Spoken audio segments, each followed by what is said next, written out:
Hey, my name's James Nicholson. I hope you guys are well. We've got some Office of National Statistics data. We've got the house price data. We've also got a really in-depth breakdown here. So I'm going to be able to tell you how much a flat is compared to a terraced house on average, or compare that to a detached house, and much, much more. And I've got regional data as well. So this isn't the run-of-the-mill Halifax or nationwide house price update where we just say house prices are up 0.1% or down 0.1%. We're going to break it down on a regional basis and property type basis as well. So make sure you watch this video to the end.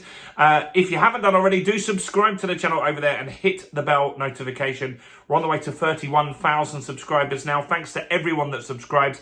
Am I here? Smash like, tickle like, do something to that like button. That really helps with the YouTube algorithm. We've had nearly 400,000 views this month because of people pressing that button. So take a moment to tickle it or do something to it over there. So, the Office of National Statistics, the ONS. Now, this is the official data. You can't argue with this. I know some people like to say when we talk about Halifax or nationwide data that it's biased somewhat. Well, those data sources are their own. And so they are looking at the deals that they're working on. And maybe they're more likely to have better data, Halifax, maybe on detached houses. Maybe they get more business like that. I don't know. But this is the ONS data. The government data comes from the land registry. And this gives us the final say in what is going on. So what are they saying? They're saying that average house prices now, so 2024, so far, are £277,000, 500. Now, how does that compare? They're actually down. They're actually down on 2023. We knew that. We knew house prices have had a bit of a dip. And so in 2023, the same, this time last year, the average was 283,317. So it's down. It's not a massive drop, but it is a drop. And also, if you take into account real house prices are down because inflation's been higher as well. So the value of a pound has dropped because inflation has been so high for such a prolonged period of time. So not a crash. A crash is 10% in a year. That hasn't happened. But maybe this moving forward could be the start of that. Who knows? We don't know for sure. We need to see what happens with employment and stuff like that going forward. And that is getting worse. So we do need to keep an eye on that kind of stuff. So what's going on around the UK? So England, first, the average is always going to be highest in England. So in England, the average is £284,000. In Wales, let's look at Wales. So Wales as a whole, the average is £195,000. So definitely different in those regions. But what about the rest of the country on a regional basis? So London is always going to be the strongest. That's not going to change, is it? It's the capital. So an average price in London is crazy high, £527,000.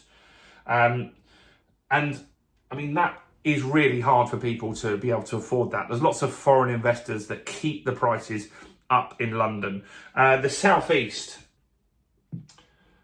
how's that doing? I've got a lot. The bulk of my investment is in the Southeast.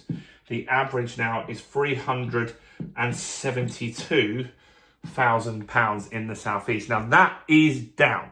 That is down about £5,000 on last year. So quite a big drop. And the Southeast has felt it because house prices were more expensive.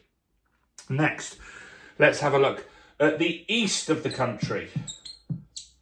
So the eastern regions, the average is £330,000. which is good. The northeast, the average is £151,000. So there's a lot of affordability still there. And that is where investors that are still investing, a lot of them are looking there because you're getting decent rents. House prices are still affordable. It's quite easy to find a house for under £100,000. But that might change soon, because this week, I don't know if you've watched some of the content that I've talked about. This week, Ed Miliband talked about landlords are going to have to spend up to £10,000 per property by 2030 to improve them and get them up to levels on the EPC ratings, or they're saying you won't be able to rent it out, which is not great. And so that potentially could slow down the property market and house prices, and it could even get a lot of sales to happen, which might bring prices down. So we've got to keep an eye on that. A lot of landlords are listing their properties for sale and getting out because of this sort of stuff. So do check that content out if you didn't watch it already. So the northeast is looking like that. Yorkshire and the Humber, it's a bit more expensive. 192, so £192,000 there. The northwest is £197,000, which is interesting. No data on the southwest. I don't understand why that hasn't come out, but it hasn't. But I do know that southwest is going to be dragged down a bit because Cornwall prices are down. A lot of second homes are being sold in those areas now because it's just not as affordable or profitable to maybe run it as an Airbnb or a holiday let or something like that as it used to be. So that's definitely changed. So what about types of property? Let's have a look at those.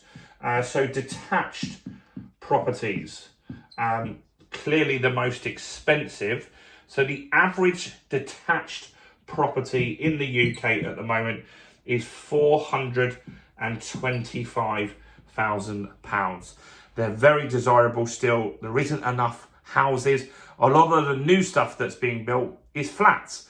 And so that keeps detached houses and semi-detached fairly well. Semi-detached, quite a big difference, very big difference here. A semi-detached property, the average is £262,000. These are houses. So yeah, big difference there. More affordable for sure. Terraced properties, they are £225,000 on average. And the last one is flats.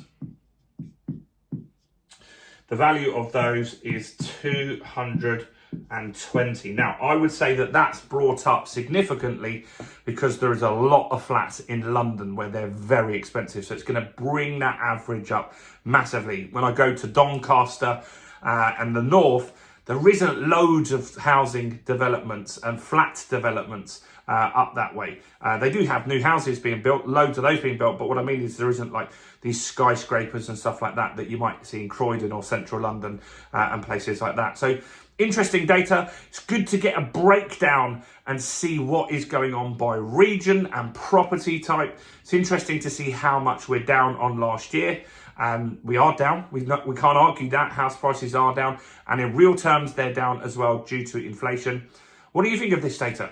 Is it interesting? What do you learn from this? Do comment below. Thoughts, questions and opinions. Try and always comment on my videos if you can, even if it's just to say hi or thanks or any questions you've got. That really helps get more views on the channel, and I appreciate and respond to every single comment.